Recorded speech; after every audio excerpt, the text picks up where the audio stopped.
사랑과 은혜가 풍성하신 아버지 하나님, 이 밤에도 주님을 사랑하는 주님의 귀한 아들들이 주님의 말씀 앞에 앉았습니다. 함께한 주님의 귀한 아들들에게 다시 한번 성령의 감동함을 허락하여 주시고 성령의 인치심을 통하여 하나님의 말씀을 깨닫고 하나님의 말씀을 받아들이고 하나님의 말씀을 통하여 다시 한번 저들의 영혼이 소생되게 하시옵소서.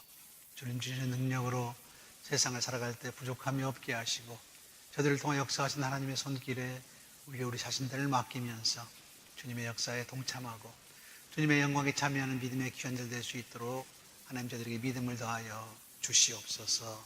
세상의 많은 일들이 우리들의 마음과 생각을 이끌어내고 세상의 많은 관심들이 하나님께로 향하는 저들의 마음과 생각을 자꾸 흐트러뜨리지만은 이 시간 주님 앞에 모여 다시 한번 말씀을 붙들고 주님의 사람으로 서기를 원합니다.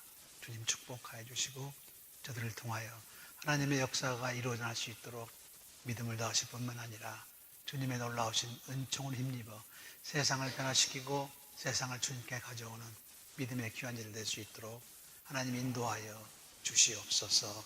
이 자를 사모하지만은 여러 가지 이유로 함께하지 못한 자를 주께서 기억하시고 어디에 있든지 주님의 사랑으로 저들의 삶에 축복하셔서 세상을 이기는 아름다운 믿음의 삶을 살아가는 주님의 귀한 아들, 딸들 될 수 있도록 하나님 인도하시고 축복하셔서 영광받아 주시옵소서. 예수님의 이름으로 기도하옵나이다. 아멘. 오늘 우리가 함께 공부할 내용은 16과입니다. 16과 구세주의 대망 이렇게 되어 있습니다. 오늘 성경을 읽고 오신 분들은 아마 다니엘서를 열심히 읽었을 겁니다. 그렇죠? 네, 다니엘이라고 하는 사람의 얘기가 오늘 본문에 나오는데 사실 다니엘이 누군가라고 하는 것은 성경에 자세히 나와 있지가 않습니다. 그냥 다니엘서라고 붙어서 다니엘인가 보다 그런 겁니다. 그러니까 전체 내용에 다니엘이라고 하는 인물이 나오긴 하지만은 다니엘이라고 하는 그 사람에 대한 정확한 이해는 우리가 갖고 있지 않다라고 하는 얘기입니다. 성경에 나오는 여러 가지 소위 묵시문학이라고 하는 게 있습니다. 묵시문학이라고 하는 말은 사실은 종말론적이고 그리고 우리들에게 뭔가 암시하는 그런 얘기를 적고 있는 것을 우리가 묵시문학이라고 얘기를 합니다. 영어로는 아포칼립틱이라고 얘기하는데 그런 문학서가 몇 개 있죠, 그죠? 어디 있습니까? 요한계시록에 또 있죠. 요한계시록. 다니엘서가 이제 구약에서는 대표적인 것이고 신약에서는 요한계시록을 우리가 묵시문학이다라고 얘기합니다. 이 묵시문학은 늘 종말론적인 요소를 가지고 있습니다. 영어로는 에스카탈로지칼이다라고 얘기하는데 종말론적인 게 있고 또 우리가 말하는 그 계시록이라고 하는 말은 영어로는 레빌레이션 그렇게 얘기하죠. 그거는 계시다라고 하는 말은 원래 커튼을 열다라고 하는 말입니다. 커튼이 닫혀 있었는데 커튼을 열다. 커튼을 열면 어떻게 됩니까?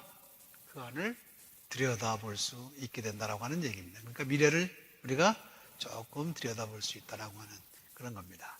그런데 이 묵시문학, 또 종말론적인 얘기를 하고 있는 것들은 대부분 그 얘기를 직접 할 수 없기 때문에 옛날의 사건을 가지고 어떻게 해요? 오늘의 얘기를 하는 겁니다. 여러분 혹시 드라마 좋아하시는 분들 많죠, 그죠? 드라마에 이제 옛날에 그 요미기 또는 뭐 한명회라고 하는 사람 나오죠, 그죠? 아주 그냥 그 전략가라고 얘기하는. 근데 그런 것들이 전부 누구를 얘기하냐면 그 당시에 누군가가 정치판에 그런 사람이 있는 거예요, 사실은. 그것들을 직접 대고 못하니까 어떻게 해요? 옛날 조선시대 얘기를 가져다가 그 사람을 빗대서 이 얘기를 하는 겁니다. 그러니까 극작가들이 괜히 그냥 있는 게 아니고 사실은 비록 사극이라 할지라도 실제 내용은 현대 우리들의 삶에서 일어난 내용을 다루고 있다라고 하는 얘기입니다. 이 다니엘서에는 사실은 바벨론으로 포로로 잡혀간 다니엘과 세 친구의 얘기를 적고 있지만은 실은 어떤 것을 얘기하는 거예요? 이 당시에 히랍에 의해서 사실은 압박과 서름을 받고 있던 유대인들을 위로하기 위해서 사실은 바벨론 얘기를 갖다가 얘기하는 겁니다. 여러분이 나중에 요한계시를 공부하다 보면 요한계시록은 로마의 핍박을 받고 있는 사람이 어떤 얘기를 해요? 히람의 얘기를 가져다가 그 얘기를 하는 겁니다. 그러니까 그 당시 우리는 이제 시간과 공간이 많이 떨어져 있기 때문에 그 내용이 뭔지를 잘 모릅니다. 그러나 같이 있던 사람들은 무슨 형상을 얘기하면 그게 뭔지를 안다라고 하는 겁니다. 우리가 말하는 소위 소거라는 거 하는 것, 형상이라고 하는 것을 너무 많이 쓰기 때문에 우리는 그것을 어떻게 해요? 헤아리기가 굉장히 어렵습니다. 그래서 숫자를 공부하는 사람입니다. 성경의 숫자. 여러분, 뉴메랄러지라고 이렇게 얘기하는데, 성경의 숫자 가지고 이제 PhD 논문 쓴 사람들이 있어요, 가끔. 그래 보면은, 왜 7이 완전한 숫자나. 여러분, 왜 7이 완전한 숫자인지 아십니까? 왜요? 에? 럭키 세븐이라? 자, 7이라고 하는 말은 4 플러스 3라서 퍼펙트한 숫자예요. 4라고 하는 것은 뭐예요? 사방천지를 얘기하는 겁니다. 사방천지에 셋은 뭘 의미해요? 3위를 얘기하는 거예요, 사실은. 그래서 7이 합쳐지면은 퍼펙트한 거고, 7에서 하나가 빠지면 불안전한 거죠, 그죠? 그래서 6이 3개 합치면 666. 그래가지고 마귀의 숫자다. 그렇게 얘기를 합니다. 여러분이 뉴욕에 가면 브로드웨이에 666이 빨간색으로 적혀 있어요. 주소가 일부러 그렇게 써놓은 것일 수 있는데 어쨌든 그렇게 숫자라고 하는 것이 뭘 의미한다라고 하는 것을 추리해냅니다. 그런데 이제 이건 나중에 어떻게 해요? 주님이 오신 다음에 우리가 다 알게 되면은 PhD를 뺏을 사람이 몇 사람 나와요, 사실은. 왜냐하면 어거지가 많기 때문에 사실은. 7이 4에다가 3을 더한 것이다. 자기가 생각하는 거지만 꼭 그랬는지 잘 모릅니다, 사실은. 여러분들이 그런 여러 가지 그 상징과 숫자와 그리고 어떤 표현들을 가지고 사실은 그 당시의 상황을 옛날 자료를 갖다가 어떻게 해요? 얘기를 하는 거예요. 왜냐하면 지금 자료를 가지고 얘기하면 어떻게 돼요? 금방 와서 핍박을 받고 혼날 것이기 때문에. 자, 묵시문화는 바로 그런 겁니다. 우리끼리 아는 얘기야. 우리끼리. 딴 사람은 몰라. 그러나 시간과 공간이 지나면 그 모든 걸 전부 잊어버리기 때문에 나중에 해석하기가 굉장히 어렵게 된다라고 하는 얘기입니다. 그런 특성이 있어요. 그래서 어떻게 해요? 요한계시록이나 사실은 다니엘서를 해석하는 사람들이 굉장히 많습니다. 여러분이 은혜를 받으면 맨 먼저 사람들이 하는 게 뭐냐면 주석을 하는 거예요. 주석. 자기가 받은 은혜로 주석을 많이 하는데 주석서 중에 제일 많은 주석서가 요한복음 주석서입니다. 요한복음. 사람들이 요한복음을 굉장히 좋아합니다. 근데 요한복음은 어떻게 해요? 레이어가 많아가지고 어떻게 해요? 암만 해도 얼마든지 새로운 게 나올 수 있습니다. 자기 생각으로. 상상력이 풍부하게. 그래서 요한복음 주석서가 제일 많아요. 여러분이 신학교에 가서 보면 요한복음 쫙 한 2셀프 정도 됩니다. 그 다음에 많은 게 뭐냐면 요한계시록입니다. 요한계시록. 그런데 사실은 신학자들의 입장에서 볼 때는 요한계시록을 해석하는 것만큼 어리석은 사람이 없다라고 얘기를 합니다. 그럼에도 불구하고 은혜만 받으면 전부 요한계시록을 해석하고 종말에 대한 얘기를 많이 합니다. 그런데 이 종말이라고 하는 것이 우리들에게 어필하는 그런 힘이 있어요, 사실은. 지금 우리가 살고 있는 세상이 끝날 것이다라고 하는 것에 대해서 우리는 굉장히 많은 걱정을 하고 있기 때문입니다. 자, 그런데 어떻게 해요? 기득권자나 지금 잘 살고 있는 사람한테 종말은 어필합니까? 안 합니까? 안 하죠. 그냥 있는 그대로 계속 여기서 살고 싶은데 자꾸 종말 얘기하면 싫은 거죠. 그죠?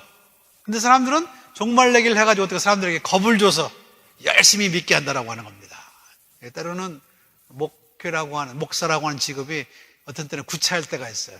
사람들 위협해서 그렇게 꼭 해야 되나 라는 생각이 가끔 들기 때문입니다. 아니, 어떤 때는 그렇게 해도 안 하면 그나마도 안 움직이기 때문에 필요악으로 쓸 때도 있기는 하지만 어쨌든 그런 그 요소들이 사실은 분명히 존재합니다. 그래서 여러분들이 교회라고 하는 그 공동체, 믿음의 공동체는 사회가 잘 될 때는, 세상에 문제가 없을 때는 텅텅 빕니다. 교회가 살만하니까.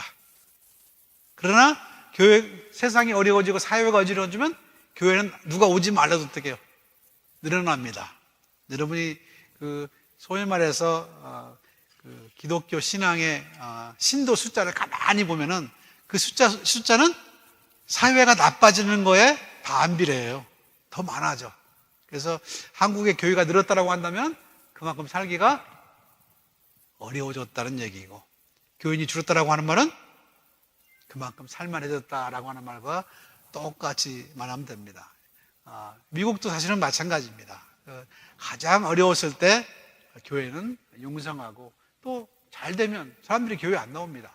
네. 그래서 사실 교회는 처음부터 소위 말하면 피지배계급의 종교였습니다. 압박당하고 슬픔당하는 그런 것들에, 그래서 교회는 핍박하면 핍박할수록 살아남습니다. 교회를 망하게 하는 방법, 돈을 많이 주면 망해요. 교회는. 신앙인도 마찬가지입니다. 그 사람이 굉장히 좋은 신앙이다라고 하는데 그 사람을 망하게 하는 방법은 돈을 줘보면 알아. 네. 어렵고 힘들고 고난을 받고 핍박을 받으면 종교인들은 절대 어떻게 해요? 망하지 않아요.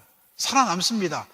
부활의 신앙도 있고 그리고 견디는 신앙이 있다라고 하는 건데, 사실은 오늘 우리가 읽은 이 다니엘서는 에피파네스 4세라고 하는 아주 흉악한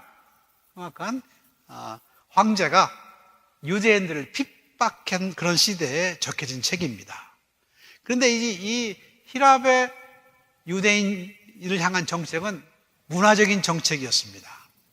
로마라고 하는 나라는 정치적인 공격으로 다른 나라를 흡수하지만은 히랍이라는 나라가 지금 그렇게 당하는 이유가 뭐냐면, 히랍 사람들은 어느 나라에 쳐들어가면 그 나라의 문화를 바꿔버려요. 언어를 바꿔버립니다. 우리도 그런 적 있죠? 언제 그랬어요? 일제 침략이 바로 그런 거예요. 문화를 바꾸어 놓는 것은 정말 악랄한 방법입니다, 사실은. 그래서 로마는 그래도 관용 정책을 썼는데 히랍이라는 나라는 관용 정책이 아니라 전부 말도 어떻게 해요? 다 바꿔버렸어요. 여러분, 그래서 어떻게 해요? 로마가 쳐들어왔을 때 그 당시에 그 나라는 무엇을 쓰고 있어요? 히라보를 쓰고 있었어요.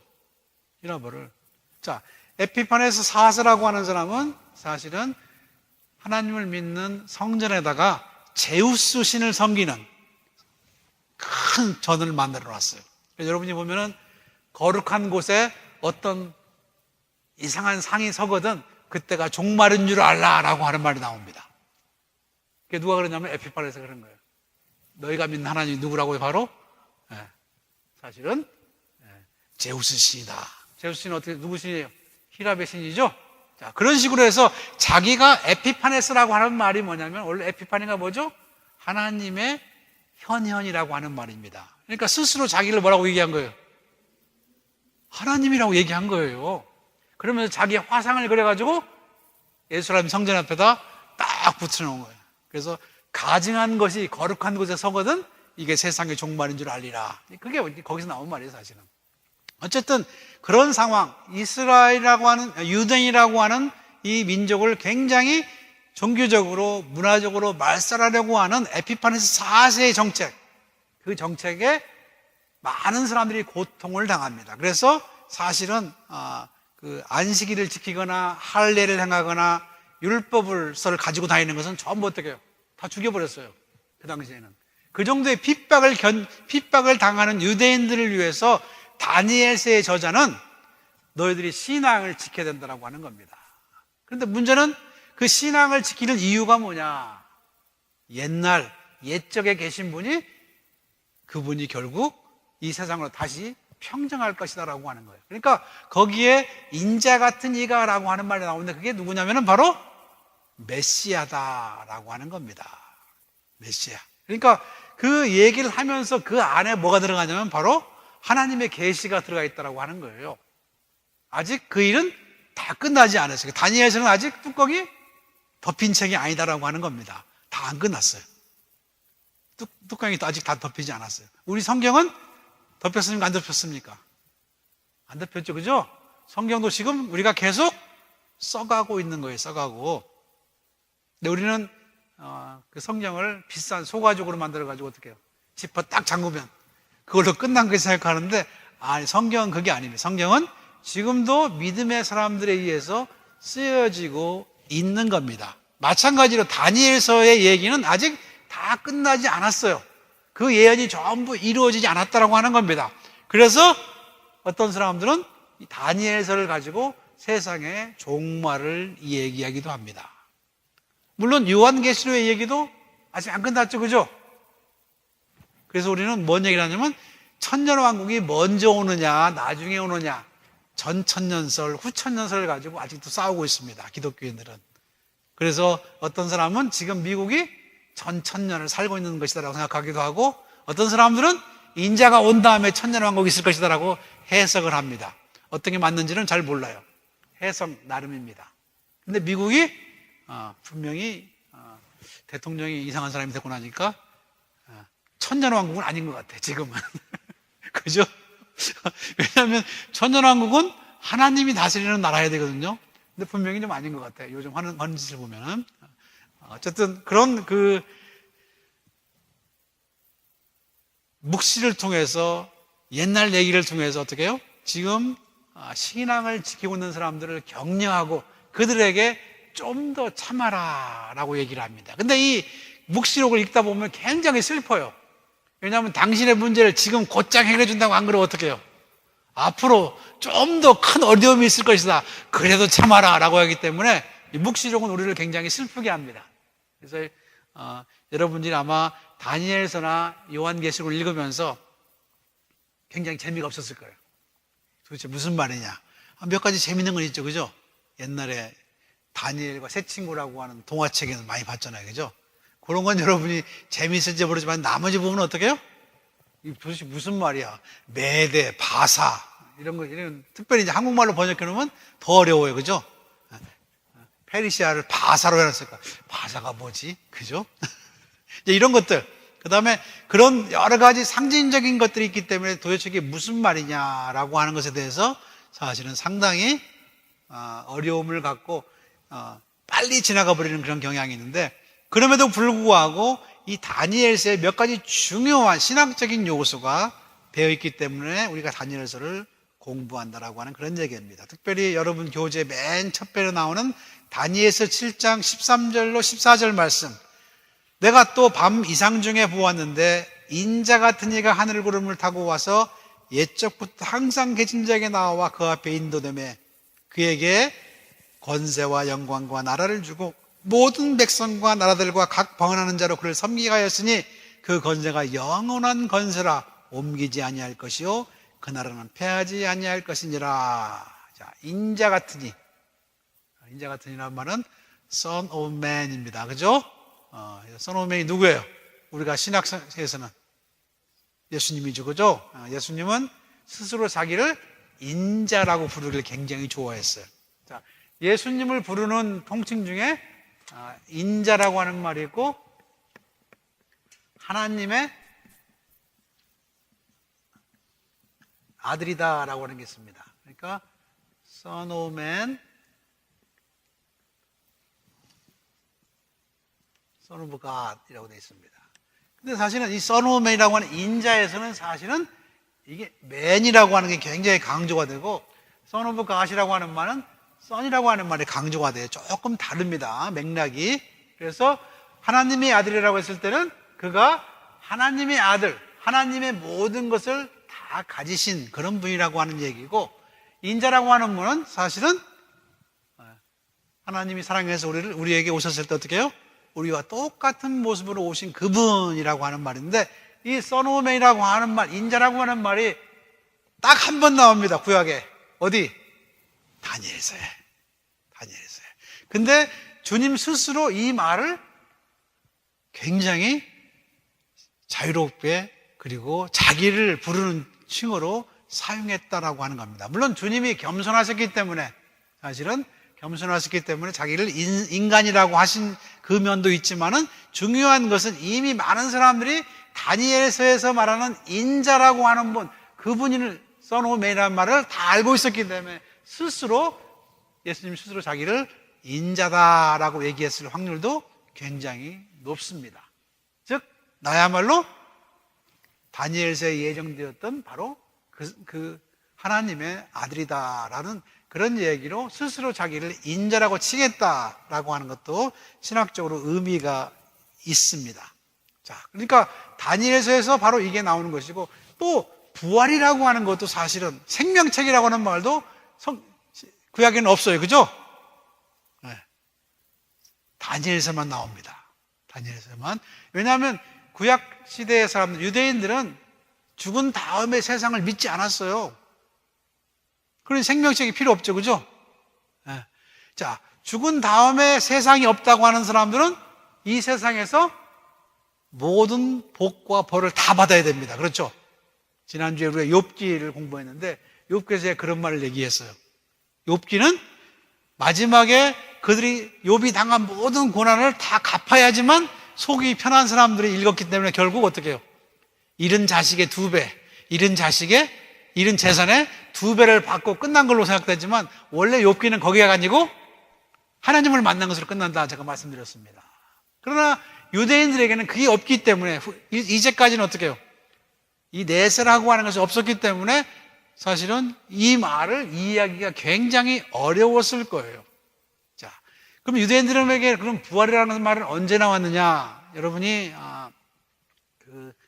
부활이라고 하는 것이 시작된 것은 예수님 오시기 바로 전쯤에 여러분이 잘 아는 마사다라고 하는 그곳에서 유대 청년들이 전부 죽는 영화도 나와 있죠. 그죠? 마사다.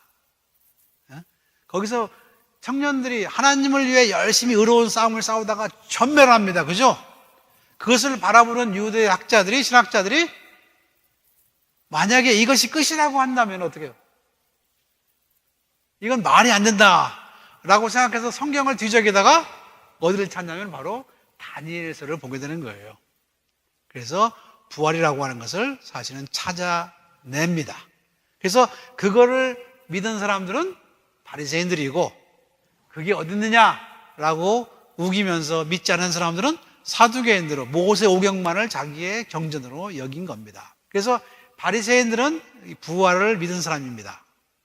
그러니까 그 전통을 가진 사람이고, 사두개인들은 그런 게 어디 있느냐, 그냥 원래 그들이 가지고 있었던 모세 오경만 가지고 그들의 경전으로 삼았다라고 하는 겁니다. 그러니까 이 내세라고 하는 것은 예수님 오시기 한 100년이나 그 정도에서 유대인들이 새롭게 가지게 된 신학의 개념인데, 그 부활과 인자라고 하는 그 개념이 바로 다니엘서에 나온다라고 하는 거예요. 그래서 사실은 신약을 공부하기 전에 이 다니엘서를 짚고 넘어가는 겁니다.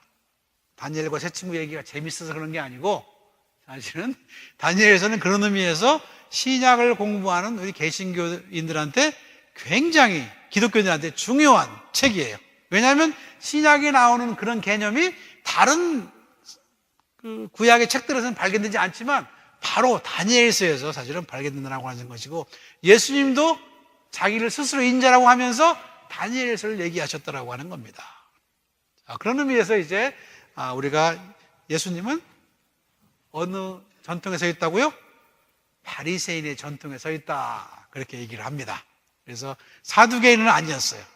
바리새인의 해석과 비슷한 성경을 해석을 했고, 비유를 들어 설명한 모든 것들이 바리새인이 가르치는 방법들을 사용하셨다라고 우리가 얘기를 합니다.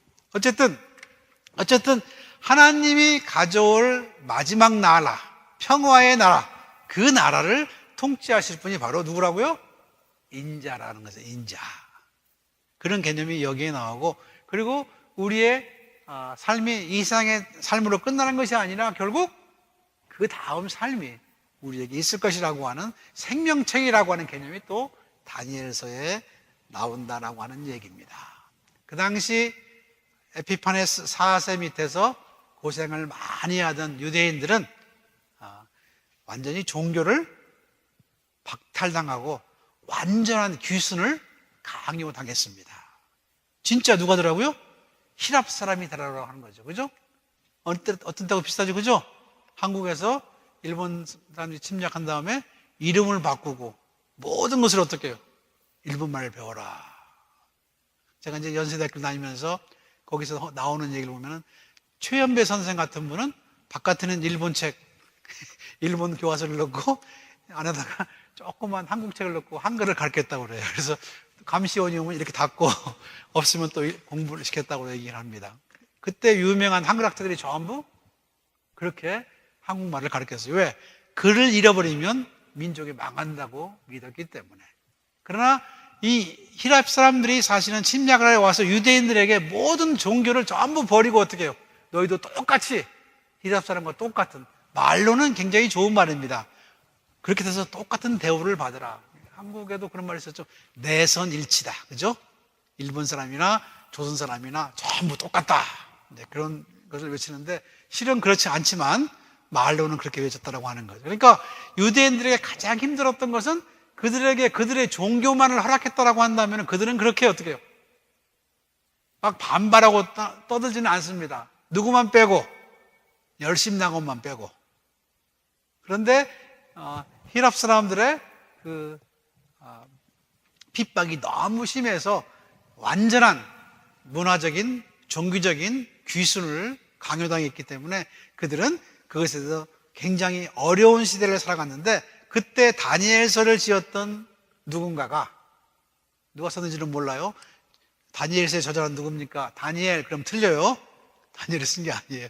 누가 썼는지 모릅니다. 그러나 누군가가 다니엘이라고 하는 이름을 통해서 어떻게 해요? 그들에게 신앙을 굳게 지키라라고 권면하기 위해서 이 책이 쓰였다라고 하는 거예요. 자, 그러니까 신앙의 변절자들이 많이 나타날 때, 그리고 어떻게 해요? 누구도 믿을 수 없는 그런 때, 거기서 옛날 바벨론 포로 생활에서 열심히 세상 생활하고 자기 신앙을 굽히지 아니한 사람들의 얘기를 적을 수밖에 없었다고 하는 거죠. 그죠? 그래서 사실은 음식법에 대한 얘기, 첫 번째 음식법에 대한 얘기잖아요. 다니엘과 세 친구에게 고기를 먹어라. 우리는 채소만 먹고도 괜찮다 라고 하는 걸 보여서 뭐 그런 얘기. 그거는 사실은 어떤 의미에서 유대의 음식, 정결한 음식을 먹는 방법을 계속 고수하라라고 하는 얘기입니다. 다른 신에게 절하지 말라라고 하는 것은 불구덩이에 집어넣어가지고, 그죠? 여기 나오죠? 여러분, 7배나 더 세게 해가지고 죽이려고 그랬는데, 누가? 인자 같은 이가. 우리는 그게 누구라고 얘기합니까? 예수님이라고 얘기를 하는 거예요. 인자 같은 이가 그들을 붙들고 있어서 불에 타지 않았다라고 하는 겁니다. 다니엘은 나중에 다리오 왕 때 사자골에 들어갔다가 사자가 삼키지 않고 어떻게 해요? 뭐 누군가 이제 우리가 보는 그림으로는 누군가 사자 입을 딱 이렇게 붙들고 있죠, 그죠? 그런 그림도 있고. 근데 그런 상황을 속에서 어떻게 해요? 너희가 유대 율법을 그대로 지키고 끝까지 믿음을 고수한다고 하면은 살아남게 될 것이다라고 하는 것이고, 그리고 결국은 높은 자가 돼서 세상의 모든 것들이 회복되는 그때까지 살아갈 것이다라고 하는 그 얘기를 이제 하고 있다라고 하는 겁니다. 자, 여러분들이 이 다니엘서에서 배워야 될 게 바로 그런 거예요. 아까도 말씀드렸지만 육체의 죽음으로 끝나는 것이 아니다라고 하는 것, 육신의 부활과 메시아가 있다라고 하는 사실과, 그리고 천사의 얘기들, 그리고 어떻게 하나님의 계시를 표시하는 방법들을 우리가 사실 다니엘서에서 배울 수 있다라고 하는 그런 얘기입니다. 그러니 이 다니엘서는 지금 자기의 신앙으로 인해서 삶이 괴로운 상황에 있는 사람들에게 굉장한 위로가 됩니다. 그러나 먹고 사는데 별로 지장이 없는 사람들한테는 그냥 하품하면서 읽고 지나갈 책밖에 안 돼요, 사실은. 그래서 어떤 의미에서는 처음에 예수를 믿고 핍박받는 그런 상황에 있는 사람들, 특별히 요즘에 이슬람 제국에 있는 사람들은 함부로 그렇게 못 믿죠, 그죠? 그런 사람들에게는 사실은 다니엘서가 굉장히 어필을 합니다. 그러나 이 미국에 사는 우리들에게는 그냥 아주 복잡한 책으로만 넘어갑니다. 복잡한 책으로. 그러나 그렇게 12챕터밖에 되지 않아요. 여러분이 집에 가서 한번 꼭 읽어보시기 바랍니다. 여기서 과연 무슨 얘기를 하고 있는가? 물론 거기서 뭐 뿔이 나오고 몇 개가 나오고 그건 다 잊어버려도 괜찮아요. 그러나 과연 이것이 핍박받는 유대인들에게 과연 어떤 메시지를 전하고 있는가 정도는 어떻게 알고 지나갈 필요가 있습니다. 그렇지 않으면 다니엘서가 우리에게 의미가 없고, 다니엘서를 우리가 읽지 아니하고는 예수님이 말씀하시는 것이 성경에 의거한 것이라는 사실을 우리가 깨달을 수 없게 된다라고 하는 그런 얘기입니다. 자, 다시 묵시문학이라고 하는 사람 우리가 돌아갈 필요가 있습니다. 여러분 교재를 잠깐 보시기 바랍니다. 묵시문학이라고 하는 것은 거기에는 그 중간쯤, 다니엘서 중간쯤 보면은 묵시문학의 주제와 특성이라는 게 나오는데, 첫 번째는 묵시문학은 선의 세력과 악의 세력 사이에 우주적인 투쟁이 진행되고 있다. 지금도 우리가 그런 상황이 있습니까? 없습니까? 있죠? 그죠? 제가 여러분에게 말씀드렸습니다. 우리는 항상 어디에 서 있어요? 최전방에 서요. 최전방에. 우리가 한 걸음 뒤로 물러나면 악의 세력이 그만큼 몰려오는 것이고, 우리가 한 걸음 더 나가면 선의 세력이 사실은 더 커지는 것이다 라고 하는 사실, 그것이 그런 투쟁의 그 모습들이 사실은 묵시문학에서는 여실하게 나오는 것이고, 또한 묵시문학은 종말론을 강조합니다. 세상이 결국 모든 것이 다 끝나고 세상의 통치가 끝나고 하나님의 평화의 통치가 있는 그 나라가 분명히 오게 될 것이다. 물론 그때까지는 어쩌면 핍박과 압박이 더 커질 줄 모른다. 그러나 끝까지 참는 자에게 복이 있다. 그런 내용을 담고 있습니다. 세 번째, 묵시문학은 형상과 상징들을 사용한다. 왜냐하면 직접적으로 얘기하기가 어려워요. 그죠? 직접적으로 얘기하기 어렵고, 그 당시에 그 얘기를 듣는 사람들은 이미 다 알고 있었다라고 하는 거예요. 그것이 뭔지를. 그러나 시대와 공간을 뛰어넘어서 우리가 그것을 이해하기는 참 어렵고, 지금은 너무 오래됐기 때문에 어떻게 해요? 다 잊어버렸어요. 아무도 잘 모릅니다. 그죠? 그래서 다른 문서들이나 참고사항을 통해서 어떻게 해요? 이랬을 것이다 라고 하는 것만 사실 우리가 이해하고 있습니다. 자, 그 다음에 묵시문학은 현 세대에서 비관적이다. 자, 이거 이제 한 가지 우리가 갖고 있어야 할 한 가지 문제점이기도 합니다. 자, 지금 돌아가는 세상은 악한 세상이다 라고 하는 것은 바로 어디서 영향을 받은 거예요? 묵시문학에서 영향을 받은 거예요. 이 시대는 악해. 그래서 두 가지가 나오죠. 하나는 가서 싸우자라고 하는 사람이 있고, 하나는 어떻게 해요? 피하고 보자라고 하는 사람이 있습니다. 그렇죠? 직접 싸우자라고 하는 사람과 싸우지 말자고 하는 사람, 어차피 두 개로 갈라질 겁니다. 그래서 직접 싸우자라고 하는 사람은 그 당시에, 예수님 당시에 열심당원 같은 사람들이고, 피하자고 하는 사람은 어떻게 해요? 천사 숭배자 같이 사막으로 들어가서 어떻게 해요? 동굴을 파고 있었던 사람들이 바로 그런 사람들이에요. 사실은 여러분이 아시는 것처럼 영지주의자들, 이런 사람들은 전부 사막으로 핍박을 통해서 피해서 들어갔죠. 그죠? 여러분이 잘 아는 쿰란 공동체는 바로 그런 사람들이었다라고 하는 얘기입니다. 들어가서 언제까지 기다려? 주님이 오실 때까지. 자, 이제 그런 묵시문학의 반응으로 두 가지 반응이 나왔다라고 하는 거죠. 그들은 세상에 대해서 굉장히 비관적이고 소망이 없다라고 생각합니다. 우리 기독교인도 그런 사람이 있어요, 없어요? 있죠? 이건 소망이 없다. 근데 한 가지 여러분이 기억해야 될 것은 하나님의 나라라고 하는 것이 뭐냐라고 하는 거예요. 하나님의 나라. 하나님의 나라는 어떤 나라입니까? 하나님 나라의 정의. 하나님 나라는 영어로 얘기하면 Where God reigns. 하나님이 통치하는데, 거기가. 그러면 하나님의 통치는 아직 안 일어나고 있는 겁니까? 일어나고 있는 겁니까? 어디에서 일어나죠? 자, 요게 우리들의 딜레마의 사실은. 자, 그러면 세상은 하나님의 통치가 안 일어나고 있습니까? 일어나고 있습니까? 일어나는 곳이죠. 그죠? 일어나는 곳이에요. 네.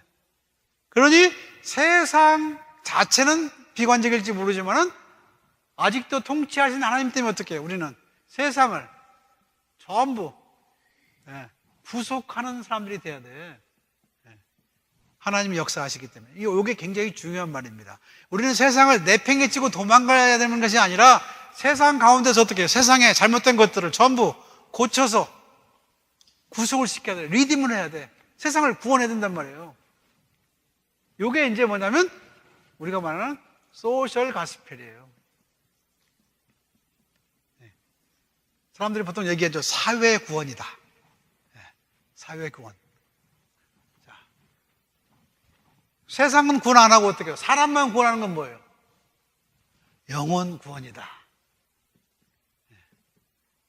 보통 그렇게 얘기합니다. 그래서 여러분들이 기독교, 특별히 한국의 기독교를 보면은 사실은 감리교 전통은 소셜 가스펠을 굉장히 중요하게 생각합니다. 장로교 전통은 영혼 구원을 굉장히 강조를 합니다. 근데 문제는 영혼 구원을 너무 강조하다 보면 어떻게 해요? 사회는 몹쓸 때예요. 살 수 없는데요. 그죠? 왜냐하면 거기서 빼와야 되니까 전부. 그러나 거꾸로 이걸 너무 강조하다 보면 어떻게 해요? 사회는 우리 책임이야. 그러니까 세상에 나가서 어떻게 해요? 우리는 전부 구속의 일을 해야 된다고 하는 겁니다. 누가 맞습니까? 둘 다 맞고 둘 다 틀리죠. 그죠? 우리는 둘 다를 해야 돼 사실은. 마찬가지 똑같은 거예요. 세상에 대한 개념을 우리가 악으로만 볼 것이냐 아니면 거기도 아직 하나님이 역사하시는 현장으로 볼 거냐. 자, 그래서 사실은 우리는 영혼 구원도 중요하지만은 사회 구원도 굉장히 중요하게 여깁니다. 제가 감리교를 좋아하는 이유가 바로 거기 있어요. 영혼 구원도 중요하지만 사회 구원도 중요해. 사람만 잔뜩 교회에 모아놓는다고 그래서 어떻게 해요? 세상이 구원을 받습니까? 아니에요. 자, 우리가 하나님의 구원을 받은 자로서 모여있으면 어떻게 해요? 그 다음에 할 일은 뭐예요? 세상에 나가서 세상을 구원하는 일을 해야 한다고 하는 거예요. 왜? 하나님은 아직도 어떻게 해요? 교회에만 계신 것이 아니라 사회에서 어떻게 해요? 역사하고 계시기 때문에 가서 어떻게 해요? 우리가 도와야죠. 참여해야죠. 자, 묵시록을 읽으면서 여러분들이 이런 딜레마를 사실은 해결을 해야 돼요. 그냥 어디 산에 들어가서 혼자 있다가 그냥 주님 오시는 날까지 나 있겠다. 그러는 것은 온전한 태도는 아니에요, 사실은. 자, 만약에 그런 식이라고 한다면 주님이 우리와 똑같은 모습으로 이 땅에 오시지 않았겠죠, 그죠? 그럴 필요가 없었겠죠. 왜냐하면 하늘에서 어떻게 해요? 구원받은 사람만 데리고 가면 되지. 뭐하러 오셔? 주님이 이 땅에 오셨다라고 하는 것은 사실은 이 세상에 아직 소망이 있다고 하는 거예요. 근데 그 소망이 누구냐? 바로 여러분과 저라고 하는 거예요. 자, 우리의 가정에 소망이 있다라고 하면 누구 때문에 그래요? 여러분과 제가 있기 때문에 우리 가정에 소망이 있는 거예요. 우리 교회가 소망이 있는 이유는 어떻게 해요? 여기 안 나온 사람 말고 여러분들이 있기 때문에 아직 소망이 있는 거예요. 똑같습니다. 여러분이 잘 보셔야 돼. 그 소망을 갖기 위해서 하나님은 우리들의 마음속에 뭘 심어놨냐면 복음이라는 씨앗을 심어놓은 거예요. 만약 우리가 그 복음을 제대로 발전시키지 못한다고 한다면 내가 속한 그 단체, 내가 속한 그 오거나이제이션 어떻게 해요? 페일할 거예요. 그러나 우리가 그 일을 제대로 하면 거기는 구원의 공동체로 변화될 것이라고 하는 얘기입니다. 그러니까 묵시록은 고난을 많이 받는 사람들, 특별히 이제 피해의식이 많은 사람들한테 힘을 주기 위해서 만들어졌지만은 그렇다고 해서 그 말을 그대로 따라서 사회는 소망이 없다라고 버리는 것은 건강한 기독교인의 자세는 아니다라고 하는 겁니다. 아니다라고 하는 거예요. 자, 하나님께 이미 구원받은 우리도 똑같이 어떻게 세상에 나아가서 주님이 하신 것처럼 그들을 어떻게 해요? 구원해내야죠. 그게 우리가 받은 하나님께 받은 사명인 겁니다. 사명. 사명과 소명은 조금 다르죠? 소명은 부르심이에요. 콜링. 사명은 어떻게 해요? 보내심을 받았다라고 하는 거예요. 이제 가서 우리가 할 일이 있다라고 하는 거죠. 그럼 우리는 사명자의 삶을 살아내야 돼. 예, 소명감이 있는 사람은 사명자의 삶을 살아낸다라고 하는 건데 바로 그런 겁니다. 그러니까 사실은 여러분이 그 묵시록에 나오는 이분법적인 사고. 이분법적인 사고.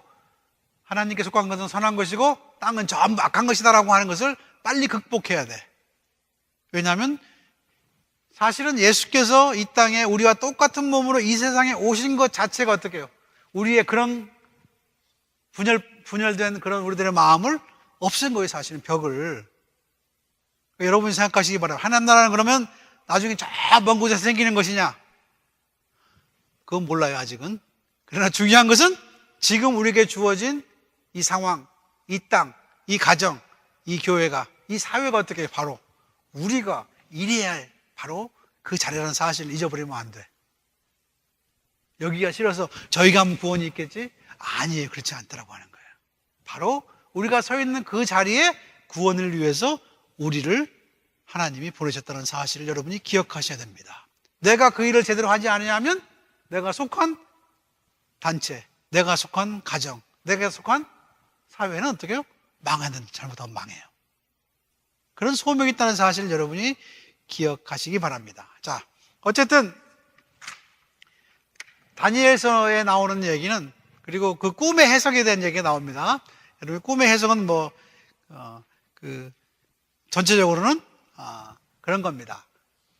그 위정자들에게, 왕들에게 사실은 너희들이 힘의 균형을 통해서 이런 나라가 세워지고 없어지고 그런 것이지만은 하나님이 다 하시는 것이다라고 하는 겁니다. 네가 꿈으로 본 곳을 가면 이미 일이 이루어질 것을 하나님이 다 정해놓았다라고 하는 겁니다. 그러니까 그 말을 제대로 들었으면 어떻게 해요? 왕들이 가만히 안 있어야 돼요, 사실은. 그죠? 네 하나님이 과연 누군데? 그래서 어떻게 해요? 하나님의 능력을, 파워를 계속 보여주는 거예요, 다니엘은. 나라가 하나 망하고 하나가 서는 것은 하나님한테는 아무 일도 아니다라고 하는 겁니다. 오히려 운명은 다 하나님이 정하신 것임을 알라라고 하는 다니엘의 꿈 해석이 굉장히 중요합니다. 그러면서 우리는 누구에 속한 자냐? 바로 그 하나님께 속한 자라고 사실을 우리들에게 가르쳐주고 있습니다. 그러니까 세상 돌아가는 것이나 세상의 여러 가지 세태에 의해서 어떻게 영향받을 것이 아니라 세상을 어떻게 해요? 참아내고 견뎌내고 끝까지, 중요합니다, 아울레스트라고 하는 말이에요. 아울레스트. 끝까지 견뎌내는 것, 이것이 우리가 가져야 할 삶의 태도다라고 얘기를 합니다. 자, 전체적으로는 우리는 하나님의 나라가 이 땅에 올 것을 믿고 살아갑니다. 아직은 아닙니다. 그렇죠? 그래서 보통 얘기합니다. 영어로는 Kingdom of God is here, but not yet. 이렇게 얘기를 합니다. 여기 와 있지만 아직은 다 아니라고 얘기하는 거예요, 사실은. 그러나 그 하나님의 나라를 만들어갈 역사가 우리들이 해야 할 일이 있다라고 하는 거예요. 아직은 다가 아니에요. 그러나 하나님의 나라는 이미 왔어요. 어디에 왔죠? 어디에 왔어요? 우리한테 왔어. 우리 안에. 그죠? 우리 안에 있어, 우리 안에. 그 나라가 넓혀져야 될 것이고, 그것이 어떻게 세상을 변화시켜야 되고 세상을 구속해야 된다고 하는 겁니다. 물론 하나님의 역사가 있어서 그 일이 올 것이긴 하지만은 우리가 그 신앙을 끝까지 지켜내고 그것이 얼마나 소중한지를 나타내야 된다고 하는 얘기예요. 문제는 가끔 예수 믿는 사람 중에 자기 신앙을 별거 아닌 것으로 생각하는 사람이 있어요, 여러분. 그러면 선교지에 가서 보면은 우리의 신앙은 굉장히 귀한 겁니다. 아무나 예수 믿는 거 아니에요. 여기는 그냥 교인들이 부족하니까 어떻게 해요? 제발 좀 교회 나오라고 하니까 내가 교회 나가주는 것 같은데, 미안하지만 아무나 예수 믿는 거 아니에요. 여러분에게 만약에 예수 믿는 신앙에 들어갔고 그것이 여러분이 정말 믿는다고 하면은 이것은 세상에서 가장 큰 기적 중에 하나예요. 그렇게 뭘 안 믿는 우리가 그걸 믿잖아요. 그보다 더 큰 기적이 어디 있어요? 죽은 사람이 살아난다. 그것보다 더 큰 기적은 뭐냐면 내가 예수 믿는다라고 하는 거예요, 사실은. 자, 그러면 하나님이 괜히 우리들한테 그런 기적을 허락했겠느냐라고 하는 거예요. 그 기적을 통해서 우리가 앞으로 해야 할 일이 있는 것이고, 우리가 신앙을 그 하나님이 우리에게 주신 그 중요한 복음이라고 하는 씨앗을 잘 간직하고 키워서 결국 세상 많은 사람들이 쉴 수 있고, 그리고 그들에게 뭔가를 제공할 수 있는 뭔가가 우리가 되어야 될 것을 얘기하는 겁니다. 그러니까 세상을 그냥 냉소적으로 웃어버리거나 이그노, 그러니까 무시할 게 절대로 아닙니다. 그냥 막연히 좋아질 것이다, 그것도 아니에요. 세상은 아직 다 구원받은 게 아니에요. 그 구원의 손길로 하나님은 우리를 택하신 거예요. 그래서 우리가 그 일에 함께 참여해서, 그 구속의 역사에 함께 참여해서 나중에 어떻게 해요? 하나님의 영광에도 함께 참여하기를 하나님은 원하세요. 하나님이 다 혼자 하실 수 있어요. 그러나 그렇게 되면 우리가 어떻게 해요? 그 하나님의 영광에 들어가지를 못해. 그래서 하나님 기다리는 거야. 누굴 기다려요? 우리의 마음이 변할 때까지, 우리가 결단할 때까지, 우리가 어떻게 해요? 결단하고 하나님의 역사에 동참할 때까지. 그래야지 어떻게 우리가 마지막 하나님의 영광에도 함께 참여하기 때문입니다. 아직 주님이 오시지 않는 이유도 마찬가지입니다. 지금 오시면 큰일 날 사람 많죠? 저부터. 할 거 많잖아요. 빨리 가서. 그죠? 예수님이 일주일에 온다고 생각합시다. 우리 가서 할 일 많아. 그래서 아직 안 오는 거예요, 사실. 못 오시는 거야. 우리가 배제될까 봐. 하나님은 우리를 기다리시면서 우리를 통해서 이 세상이 변화되고 구속되기를 원하세요. 왜냐하면 하나님은 우리 모두가 다, 하나님이 선택한 모든 사람이 그 나라에 참여하기를 바라시기 때문입니다. 그래서 하나님은 지금도 기다리는 거예요. 누구를? 여러분과 저를. 언제까지? 우리가 다 준비되고 하나님이 생각한 사람들이 전부 찰 때까지. 하나님이 오시기 싫어서 안 오시는 게 아닙니다. 오고 싶은데 우리 때문에 아직 못 오시는 거예요. 내가 변해서 내가 하나님의 사람으로 온전한 역사를 다 감당할 때까지, 내가 정말 준비될 때까지. 왜요? 우리를 사랑하시기 때문에. 하나님 선택한 사람 한 사람도 어떻게 해요? 넘어지지 않고 전부 그 나라에 들어가기를 원하시기 때문에 아직 기다리고 있는 겁니다. 그런 의미에서 우리 각자의 위치를, 우리를 위한 하나님의 뜻을 여러분이 확인하고, 그리고 그 뜻을 온전히 실행하면서 하나님의 나라가 오는 것을 기다리고 준비하고 그것을 위해 열심히 일하는 그런 여러분과 저가 되기를 주님의 이름으로 축원합니다. 기도하겠습니다. 사랑이 많으신 아버지 하나님, 묵시록을 읽으면서 또 다니엘서를 읽으면서 저들의 마음속에 많은 의문이 있고 또 많은 생각이 왔다 가지만은 역시 주님은 아직도 세상의 구속을 위하여 역사하시고 아직도 저들이 그 역사에 참여하기를 기다리시는 것을 다시 한번 깨닫습니다. 저들을 통해 이루실 하나님의 역사가 온전히 이루어질 수 있도록 우리 자신들을 내려놓게 하시고 우리를 이 땅에 내시고 우리들을 각자 가정에 속하게 하시고 각자의 사회에 속하게 하시고 각자의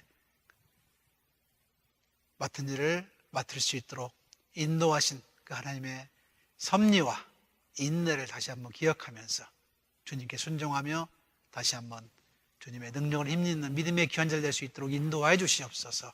세상의 여러 가지 소식들에 실망하거나 또 그것들로 인하여 피하거나 또 지연시키는 것이 아니라 오히려 그런 세상을 담대히 저희의 삶으로 가져오면서 변화시키고 새롭게 하고 구속하는 아름다운 믿음의 삶을 살아갈 수 있도록 하나님 인도하여 주시옵소서. 특별히 이 시간 이 자리에 저희를 있게 하신 것을 하나님의 귀한 뜻이 있음을 믿고 다시 한번 기도합니다. 저희가 해야 할 일을 온전히 감당하게 하시고 저희를 통하여 구속받을, 구원받을 그 영혼들을 저희를 기억하면서 그들에게 도움의 손길을 내밀고 그들을 주님께로 이끄는 아름다운 믿음의 삶을 살아갈 수 있도록 인도하시고 저에게 주어진 인생 다시 한번 새롭게 바라보면서 하나님의 역사에 하나님의 은총에 도구로 사용될 수 있도록 하나님 축복하여 주시옵소서. 예수님의 이름으로 기도하옵나이다.